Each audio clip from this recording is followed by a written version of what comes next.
What rule did your teacher break? The first thing I noticed was the substitute. Miss Blackwood stood at the front of the music room with a posture that screamed of impatience, her arms crossed tightly over a severe black blazer. Our regular teacher, Mr. Henderson, with his kind eyes and gentle reminders about my seizure action plan, was out for a family emergency. A cold trickle of unease, entirely separate from my medical condition, traced its way down my spine.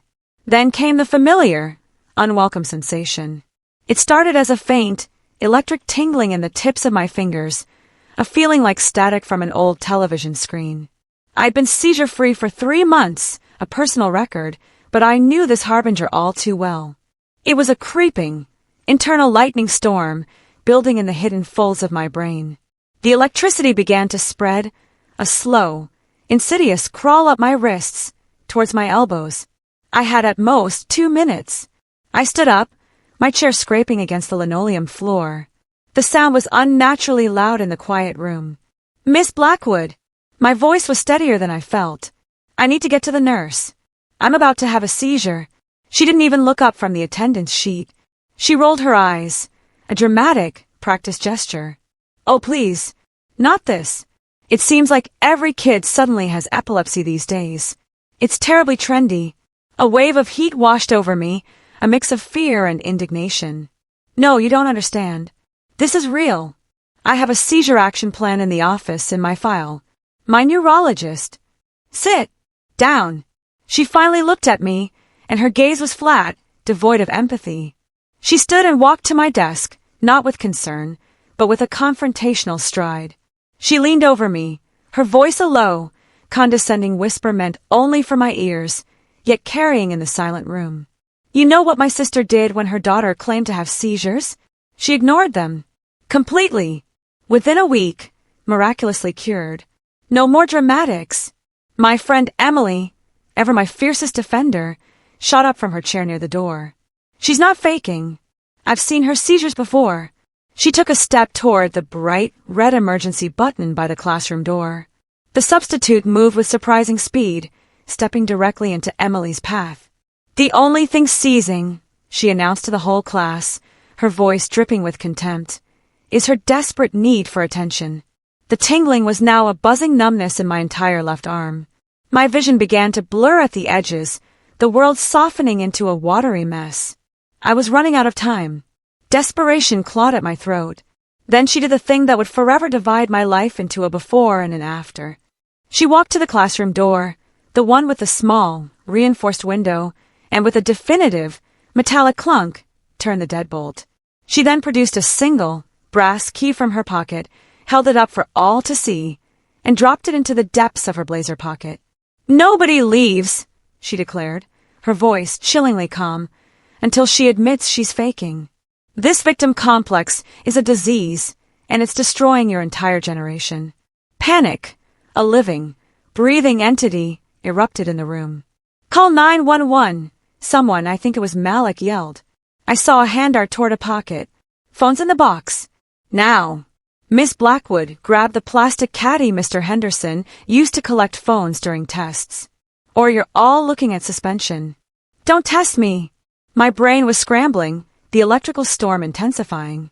I could feel the connection starting to misfire, my thoughts fragmenting. Through the growing fog, I clung to one thing. The number my neurologist had made me memorize, had me repeat back to him until it was etched into my soul. That's when my cousin, Walsh, decided to speak. We'd never been close. There was always a strange rivalry, fueled by our grandmother's whispers. He looked directly at Miss Blackwood, a twisted look of validation on his face. It's true, he said, his voice loud and clear. She used to fake seizures ever since we were little. For attention, the substitute's face lit up with triumphant vindication. See, even her own cousin, boyfriend, he knows the performance. She walked back to the large smartboard at the front of the room and powered it on. You know what really helps with fake seizures? Exposure therapy. A cold dread, colder than anything I'd ever felt, gripped me. No, she wouldn't.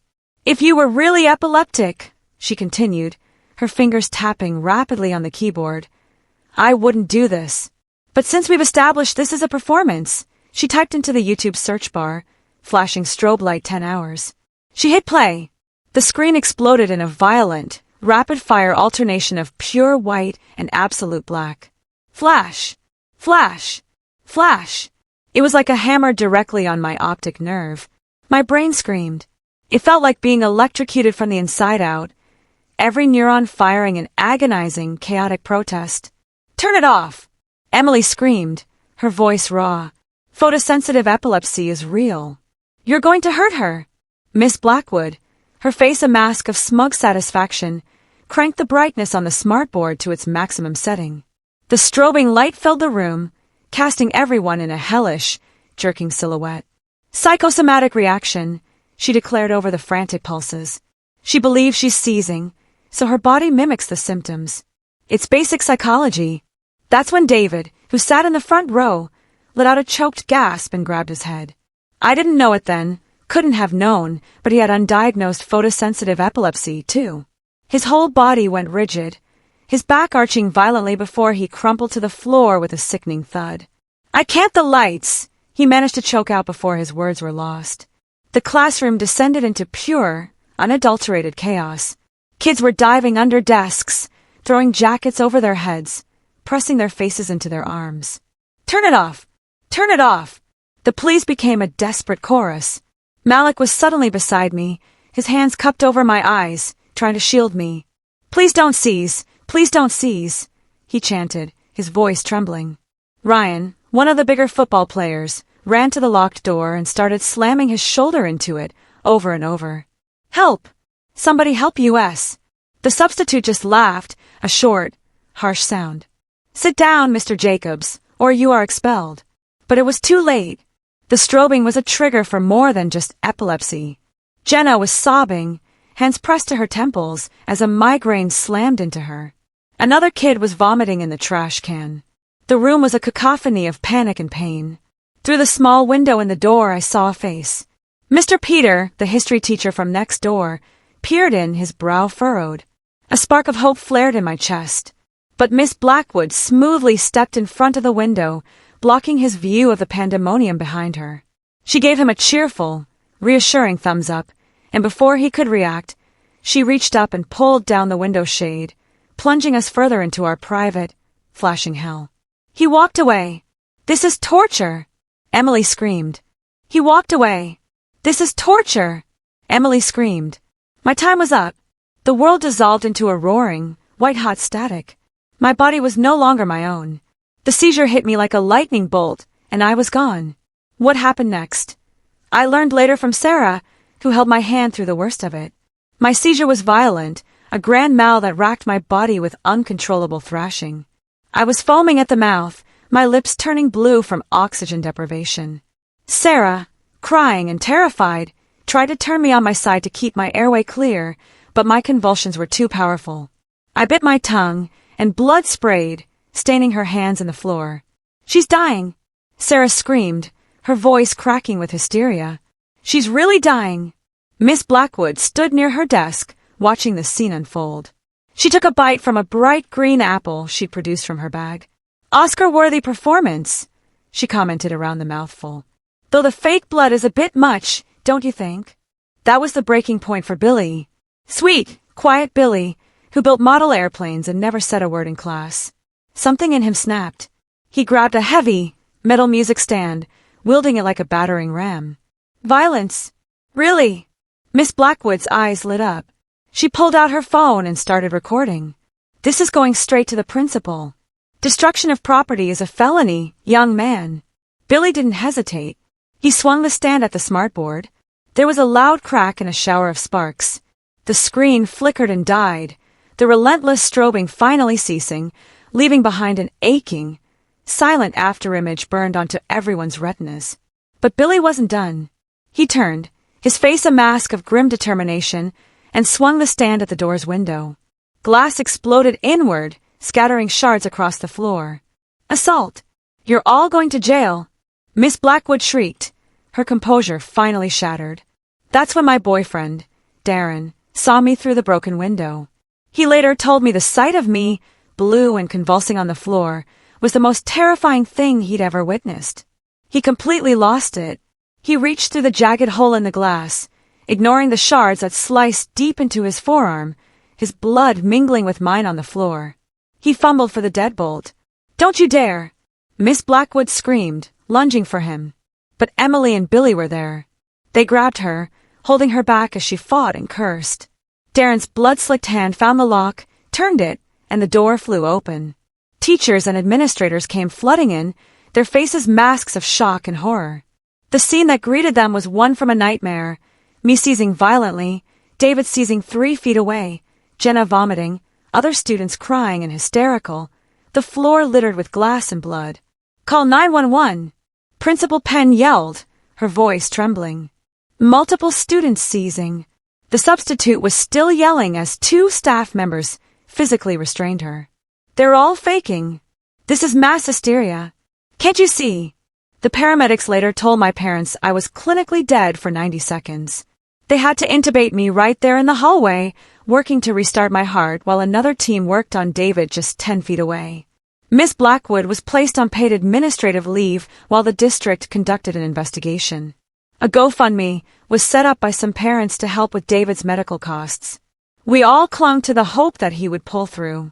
2 weeks later, I was sitting in science class, trying to focus on a lesson about cell division. My hand still shook if I held a pencil for too long. The teacher was droning on about mitosis, about life continuing, dividing, multiplying. Then the principal's voice came over the intercom, somber and heavy. It was the announcement we'd been dreading. David's parents had only managed to raise $30,000 of the $130,000 needed for his specialized treatment and ongoing care. The damage from the prolonged seizure had been too severe. David didn't make it. The words landed like a physical blow. All I could think about was how David's cells had stopped dividing because his parents couldn't afford to keep them going. The rage that bloomed in my chest was so hot, so all-consuming, I thought I might vomit right there at my desk. I sat frozen while everyone else around me dutifully took notes, the scratch of their pencils sounding like a betrayal. Life was just continuing, as if David had never existed, as if Miss Blackwood wasn't sitting at home, collecting a paycheck while he was in the ground. When the bell rang, I ran to the bathroom and made it to a stall just before the contents of my stomach came heaving up. Emily followed me in, holding my hair back, her own tears mixing with mine. "We can't let her get away with this," she whispered, her voice fierce through her sobs. "We can't." That night I couldn't sleep. I just lay there, staring at the ceiling, replaying those 90 seconds when I was dead. The nothingness, the absolute void. I wondered if David had felt the same darkness, or if it was different for him. My parents checked on me every hour, their faces etched with a new, permanent layer of worry. The stress, my neurologist had warned, was a potent trigger. The next morning, a makeshift memorial piled up at David's locker. Flowers, cards, stuffed animals. Someone had taped his school picture to the metal door. I stood there, staring at his smiling face, until a freshman girl walked by and asked what happened. When someone told her, she shrugged and said, "That sounds kind of made up." I wanted to scream, to shake her, to make her understand the real, tangible cost of what had happened. But I just stood there, silent, drowning in the scent of dying flowers. At lunch, I found Billy sitting alone. The knuckles on his right hand were still wrapped in bandages from punching through the smartboard. He looked up as I sat down, and I saw the same haunted look in his eyes that I saw in my own mirror. "I can't stop seeing him on the floor," he said, his voice hollow. We sat in a silence more profound than any words. Darren started hovering, his protectiveness becoming a cage. He walked me to every class, his hand a constant, heavy pressure on my back. He checked on me incessantly. I understood his fear. He'd almost lost me, but I felt myself crumbling under the weight of his anxiety and my own. Finally, I told him I needed space. The fight that followed was explosive, painful. He said he couldn't lose me, too. I said I wasn't made of glass. We didn't speak for 2 days after that. The rift between us felt like another casualty of that day. We decided to fight back. Emily, Billy, Malik, Darren before the fight, and I started meeting. We were just kids, but we were armed with a righteous fury. Our first stop was the police station. The detective was polite but non-committal, his language full of alleged incidents and ongoing investigations. He had a thick folder on his desk, and I saw the corner of David's death certificate peeking out. The word alleged felt like a slap in the face. Emily's mom connected us with a civil rights lawyer, Orla Purcell. Her office was filled with awards and a sense of formidable competence. She listened to our entire story, her sharp eyes missing nothing. She agreed to help us pro bono, but she laid down strict rules. We needed evidence, not emotion. We were to document everything, preserve every text, screenshot every social media post, but under no circumstances were we to contact Miss Blackwood. We became a small, determined army. Emily collected witness statements. Billy organized documents. Malik created a meticulous timeline. I gathered all my medical records, my seizure action plan, the emails my parents had sent the school. Each piece of paper felt like a brick we were using to build a wall of truth. The school's response was to try and contain us. Principal Penn made an announcement threatening suspension for anyone participating in walkouts. They brought in extra security. It only solidified our resolve. During third period, we walked out. 40 of us, standing in silent, powerful protest on the front lawn for David. Cars honked in support. We were all given detention, but the message was sent. The opposition fought back dirty. Walsh, my own cousin, posted an old video from a family barbecue, a day I was perfectly healthy between seizures, as proof I was a faker. The betrayal was a fresh wound. Darren, in a fit of protective rage, slammed Walsh into his locker and got suspended. The student newspaper interviewed me, and the resulting article divided the school into those who believed us and those who thought we were drama-seeking liars. Drama Queen was scrawled on my locker in permanent marker. The social isolation was, in some ways, more painful than the physical symptoms. But we also found allies. Orla helped us file a federal complaint.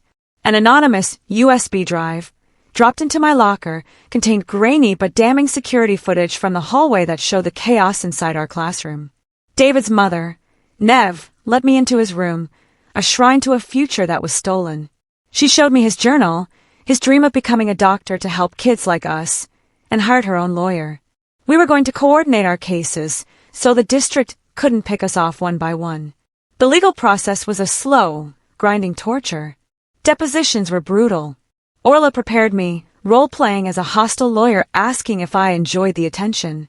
I learned to pause, to breathe, to answer only the question asked. Miss Blackwood, in her deposition, was unrepentant, again citing her niece and calling us hysterical. Mr. Peter, the teacher from next door, broke down on the stand, admitting his guilt and shame for not looking closer, for not opening that door. His remorse was real, but it changed nothing. The district offered us settlements, $50,000 each in exchange for our silence. A non-disclosure agreement that would have buried the truth forever. We met in Malik's garage, a dozen of us with our offer letters, and argued. Some families needed the money for therapy bills. Others, like Emily and I, felt taking it was a betrayal of David's memory. It was a horrible, impossible choice, forcing us to put a price on our trauma and our integrity. Principal Penn tried a different tactic, pulling me into her office to show me a PowerPoint on restorative justice healing circles, complete with stock photos of people hugging. She suggested that Miss Blackwood was suffering, too, and that we should all come together to heal. I walked out. The idea of sitting in a circle with David's killer and sharing my feelings was obscene. In the end, the pressure worked. The evidence was too overwhelming. The IT logs proving the strobe video, the paramedics' testimony, the security footage, Miss Blackwood's own damning blog posts about coddled kids. The district settled. They didn't admit wrongdoing, of course. The language was all about moving forward. They created a $200,000 memorial fund in David's name, promised to overhaul substitute teacher training, and Miss Blackwood resigned, her teaching license under review. It was a victory, but it felt ashen. David was still gone. My relationship with Darren didn't survive the strain. My seizure threshold was permanently lowered, my medication increased. Some scars don't fade. In the quiet aftermath, Emily and I started a disability advocacy group at school. We shared stories, created buddy systems, and petitioned for real, lasting change. One afternoon, I went to David's grave with his mother. We didn't speak. We just sat in the quiet, the loss of tangible presence between us. I ended up writing an article for the local paper. Not an angry rant, but a clear, factual account of the systemic failures that killed my friend. I ended it with proposals for change, mandatory medical training, clear emergency protocols, real accountability. I stood at my window the day the paper was published, watching the world go on. The rage was still there, a low, constant hum in my blood, but it was now a part of me, a fuel rather than a fire consuming me.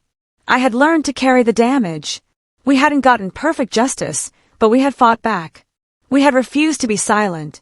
And in doing so, we ensured that David's name and the truth of what happened to him would not be forgotten. We had, piece by painful piece, taken our story back.